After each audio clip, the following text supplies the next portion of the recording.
Hello, everyone. It is day 29 of Novel Writing Month. We skipped day 28 as well. I was going to make a video for day 28.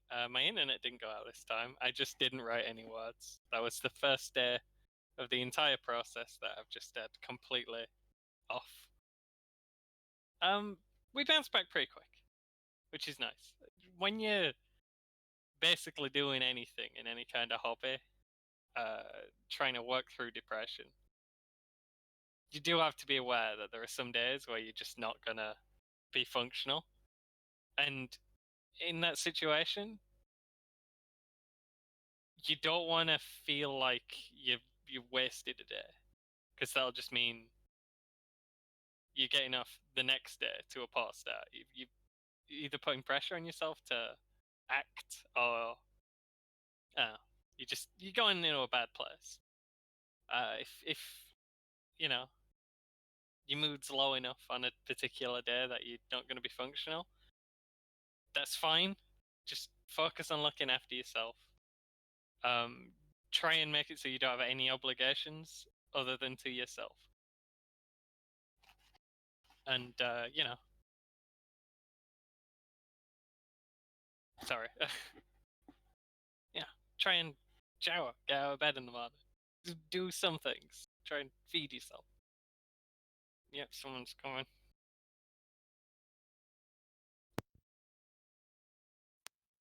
Okay, they don't go to sleep. I try and do this after they've gone to sleep, but they don't. They never do. Anyway, we did write words today. We wrote quite a lot of words today. And we are, in fact, finished. I can't remember how many I did today. Let me get my sheet up. Yeah, 2,536 words, which brings me to a total of 50,145. So we're a little bit over. I went a little bit over because the submission thing sometimes disagrees with me about how many words I've got. But it didn't ask for me to submit anything this year. It just took my word for it. So thanks for that. We have completed NaNo. I'm not sure if I'm going to write tomorrow. A lot of people I've been like, the streams and stuff I've been watching, full of people saying like, oh, I can't wait, I'm going to dive right back in. I might take December 1st off and I'll start again on December 2nd. I'm like, man, I'm like done right now.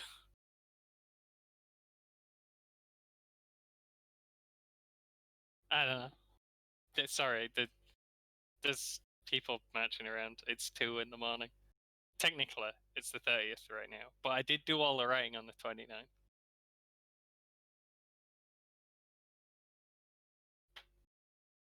Okay, we're gonna dive right into it. Without giving them another thought, the guy sauntered back through the car park and into the building. And breathe, April mumbled as the door closed behind him. Can't, Zach told her. No room. Are we clear? We are clear, she clarified.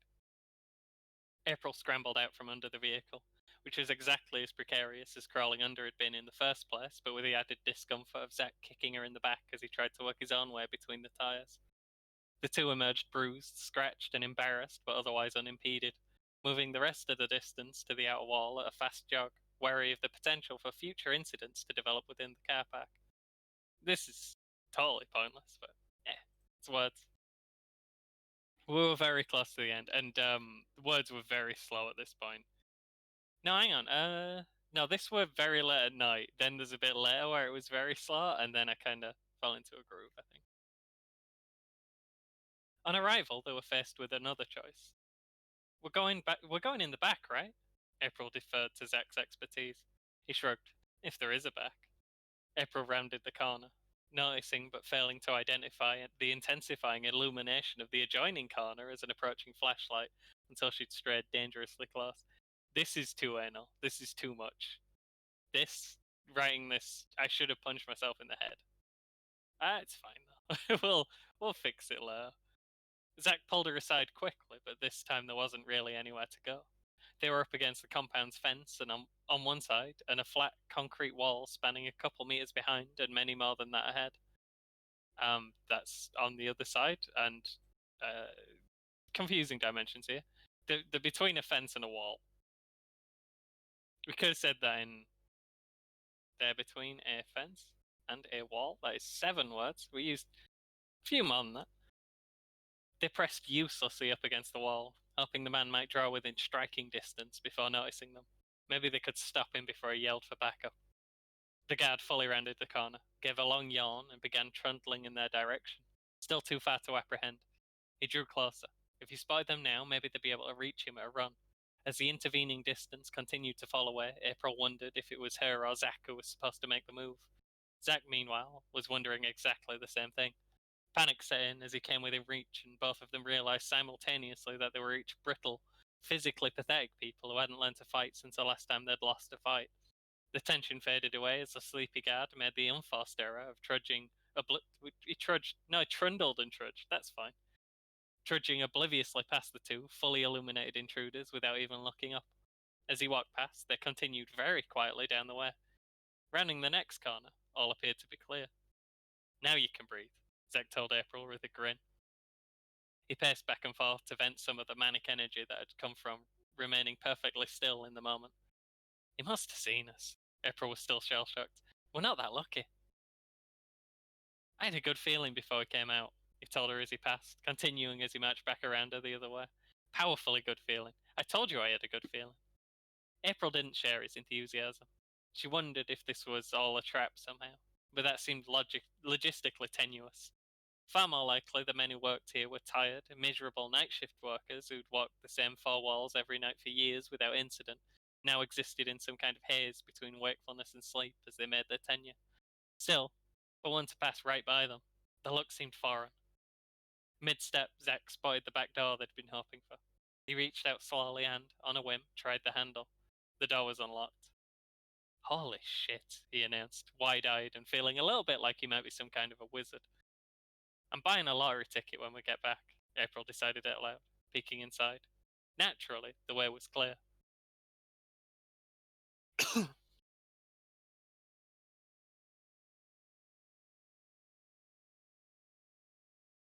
The door opened to a dark back room containing nothing but a set of well-stocked bins.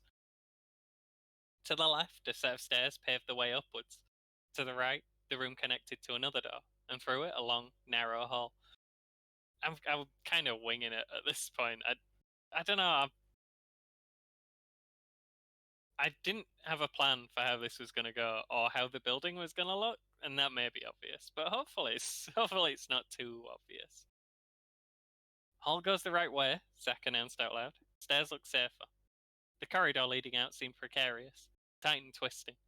If another oblivious guard caught them in those confines, he would literally have to walk through them to pass without noticing. Stairs, then?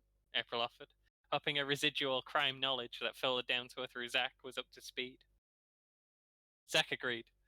Let's hope they'd take us somewhere we'd want to be. Pausing at the bottom of the stairs, there was no obvious sign of motion ahead.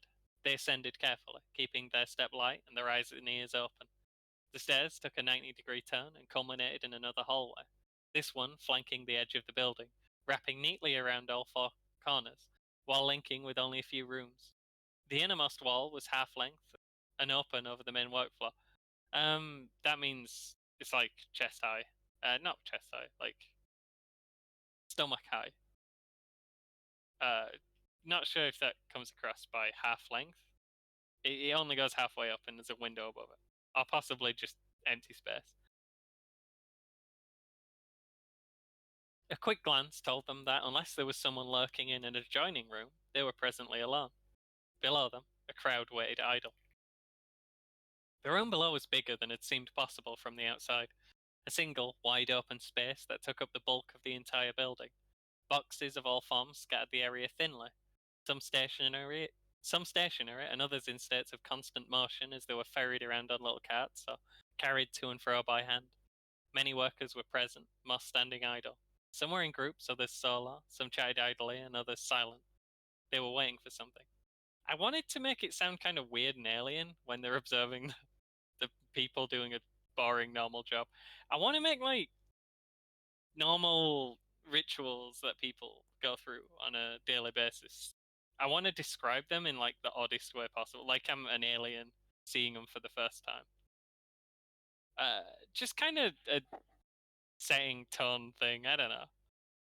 Yeah, I like it. I like doing that. It makes me happy, so we'll do it. Not sure if I quite nailed it here. Along the opposite wall, the one closest to the vans and the loading area, 3 huge conveyor belts stood silent. Zack took up position crouched behind the half wall, peering downwards. Check that room dead quick. Check that room dead quick. Okay. Yeah, I don't think that needs punctuation.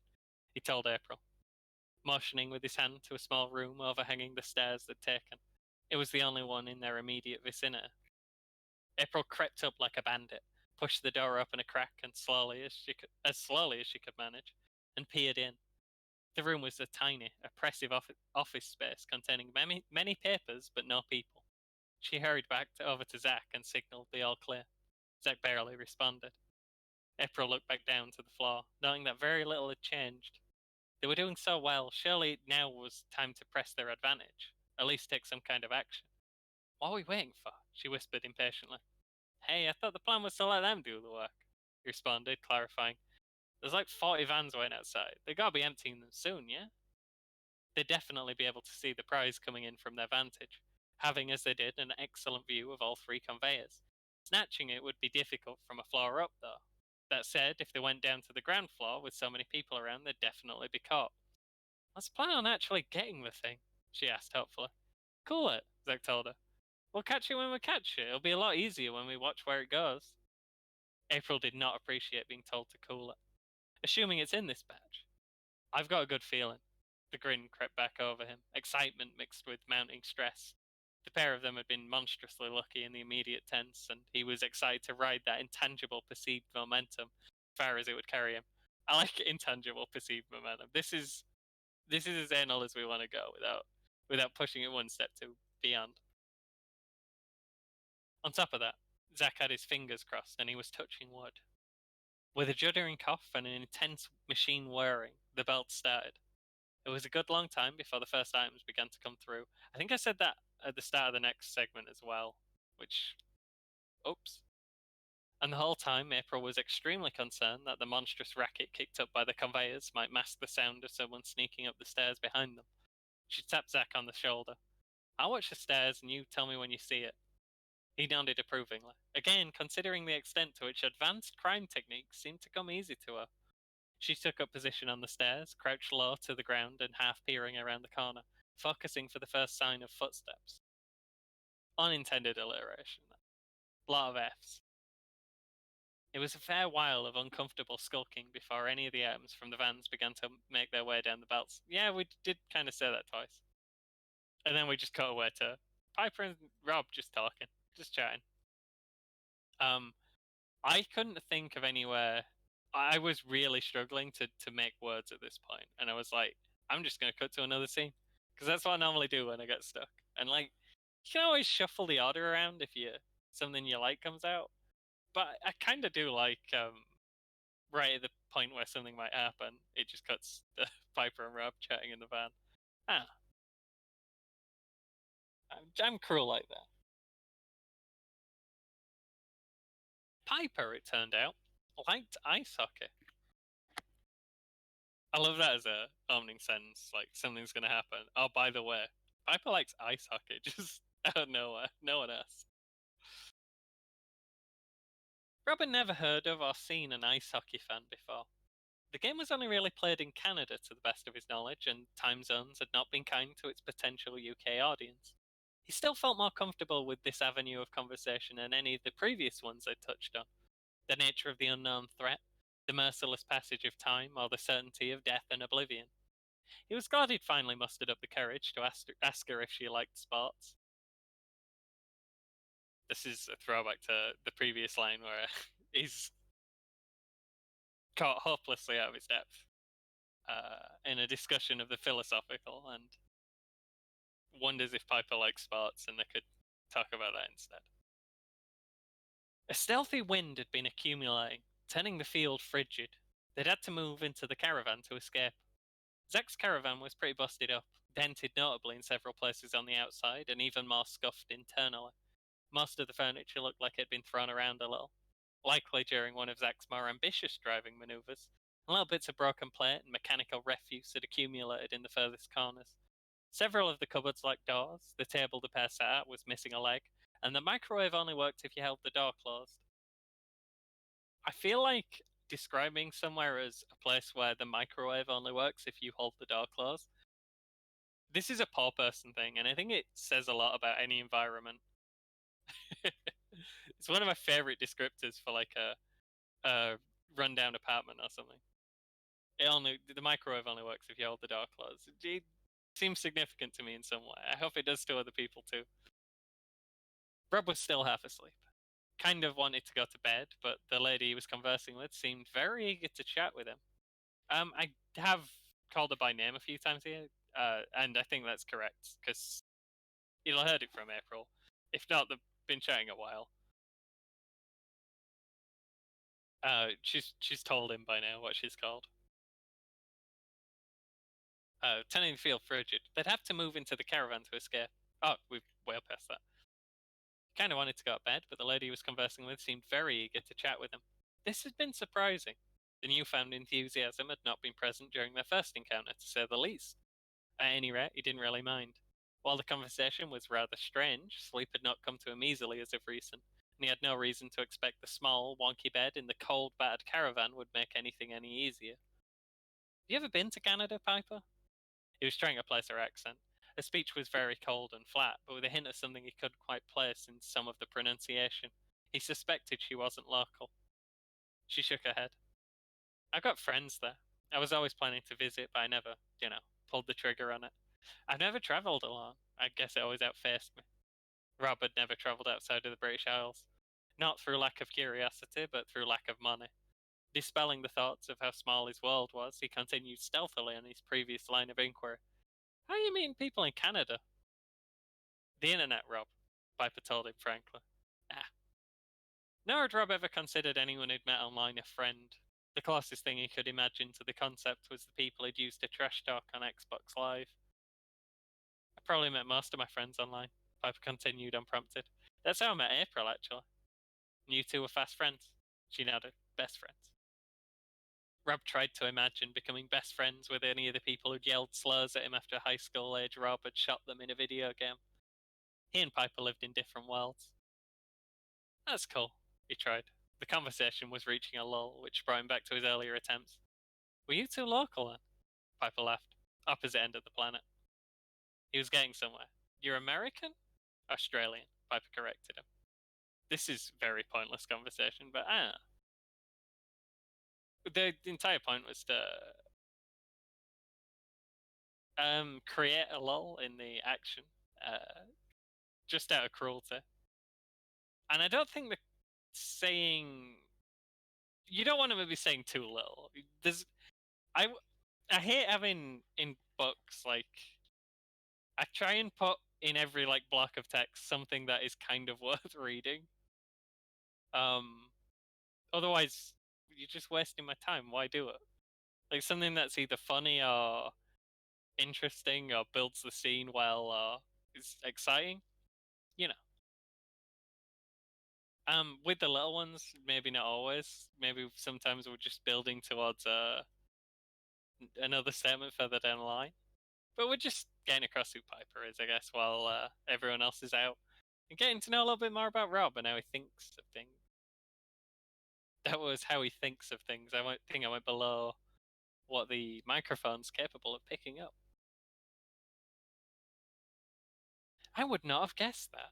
Rob didn't know a lot about the mysterious island, but was fairly sure Piper was the opposite of what he would have imagined if someone asked him to picture an Australian. He was right. Piper was quiet and insecure, emotional and academic, and was scared of most UK wildlife, including but not limited to spiders, bees, and nettles. I had a cousin who came over from Australia once.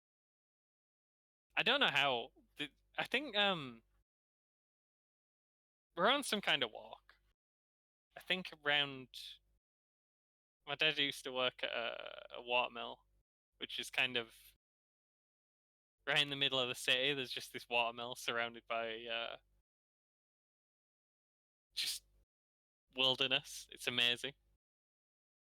I think they're closing it because of COVID reasons, which is tragic because it was one of my favorite places to be. There used to be a really nice walk along the side of it, but it flooded really badly one year and the path got blocked, and no one ever bothered digging it out.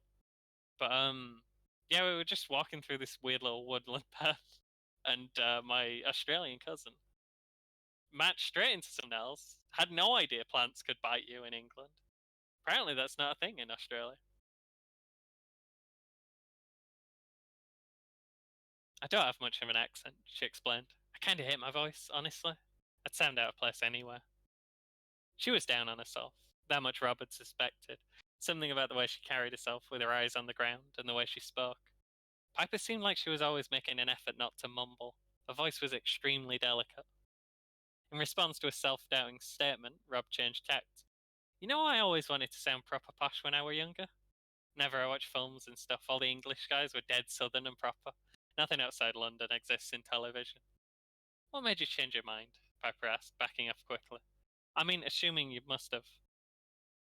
Well, firstly, all my mates would have been proper embarrassed if I'd started putting on a weird accent, Rob joked. I just learned more about stuff.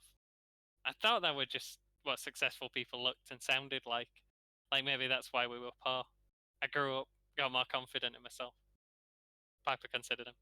I want to say something, but I would be offended. I just think there's a lot of people who look down on folk from the north. I'm not one of them. Why wouldn't you try, if you thought you could pull it off, to sound like you were from anywhere else?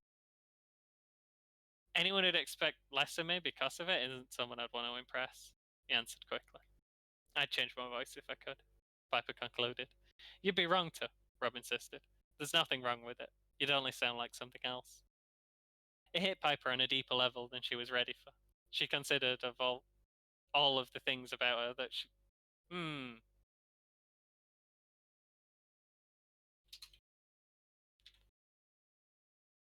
Let me just do some word Jenga here. Word Tetris. She thought of all the things about her that she considered some substandard. Everything she'd warp or distort or remove. This was trying to think of kind of hostile sounding adjectives to signify change. She'd only end up a different person, and then she'd be someone else with a whole different set of problems.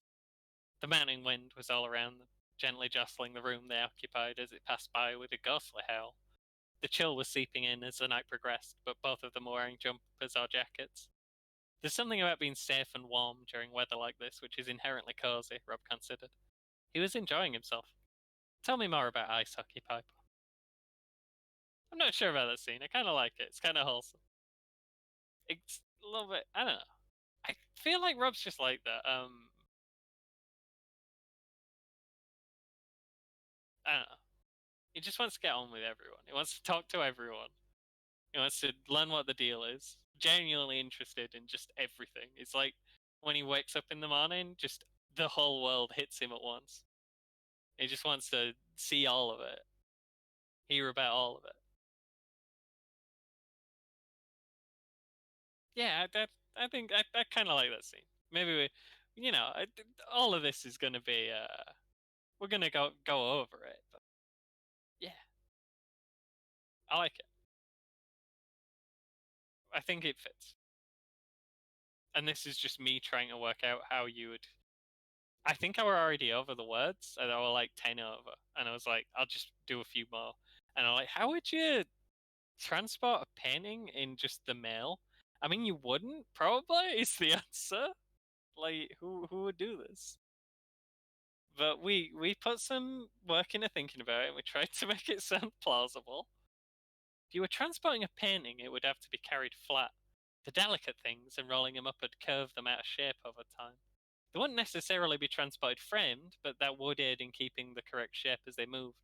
The glass would be a fragile spot, but could easily be replaced with a sheet of plastic temporarily.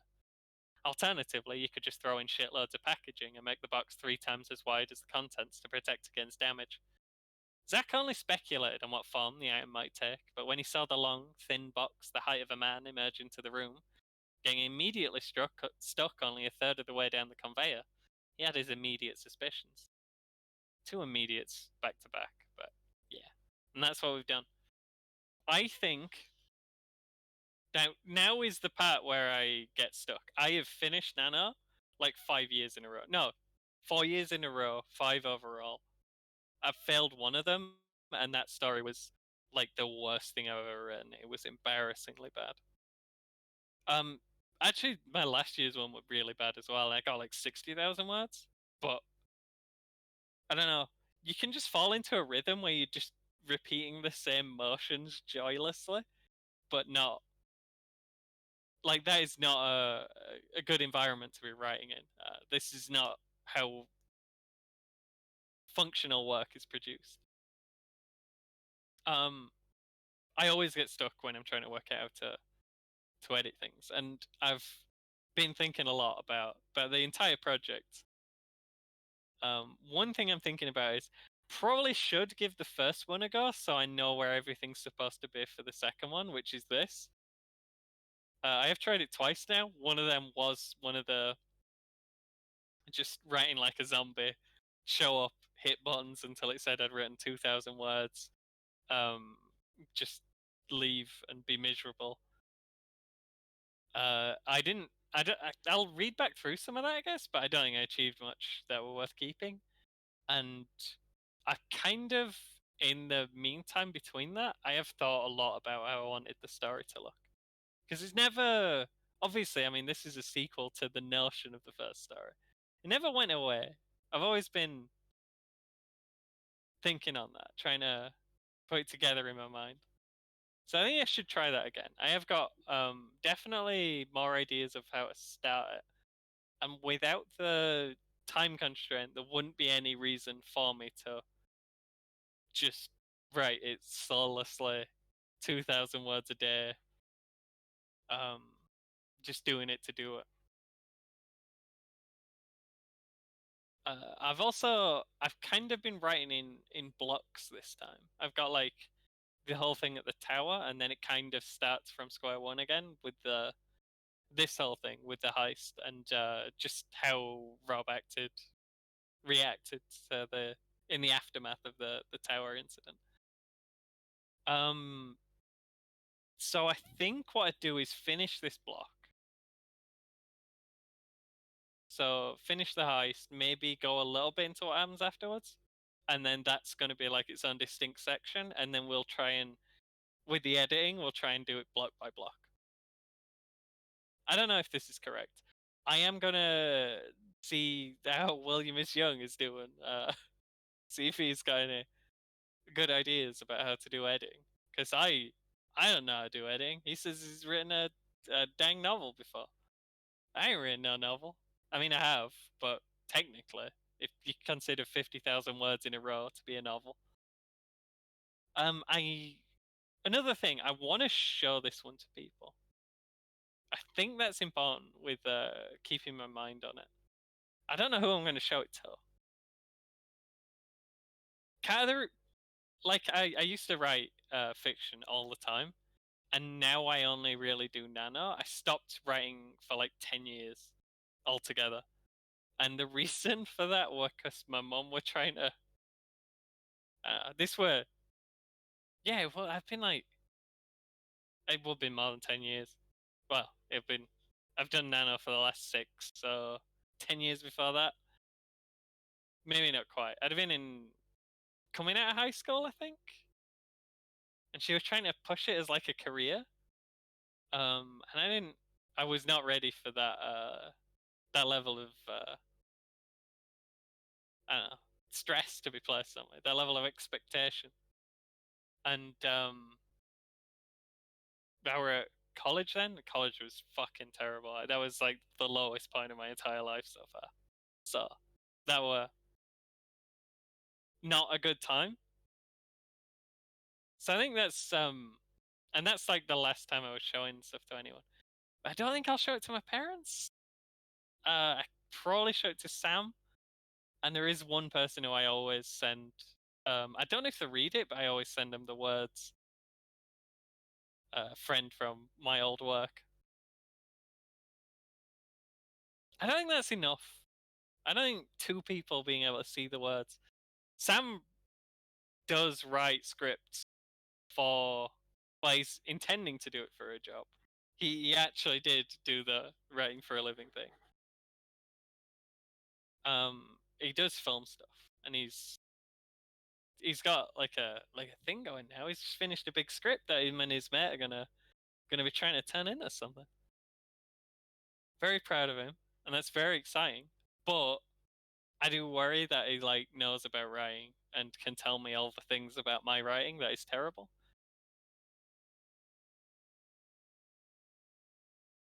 I think we send it to him. He'd be gentle. I trust him.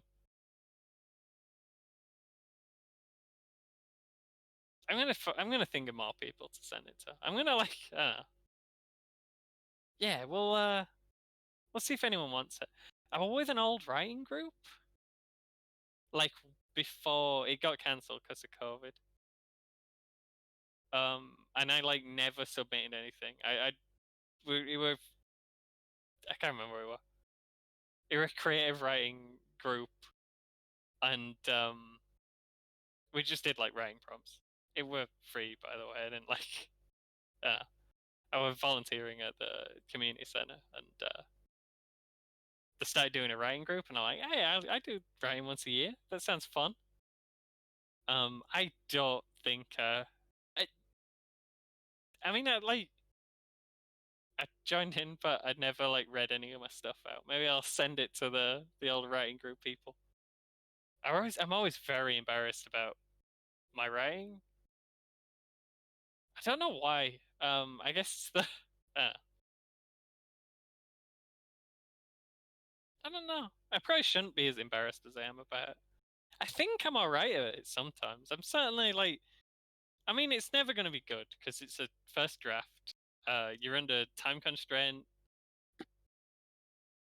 It's never going to be like a thing that I'm not going to publish this in this file. No one has ever just written the 50,000 words and just published them immediately as soon as they're finished. If they did, that is not a good book. Like this is obviously going to need time to go over. It's putting the pressure on you to keep it moving and to keep writing consistently day after day, and to actually create the idea that you've had in your head. But under those constraints, I think I have done some very good work. There are bits of this that would be in the final version, probably. I sometimes I like the way I use words. I like to cheat and do. I'm a words rebel. I like to use them for the wrong things and cheat with how they're supposed to be arranged.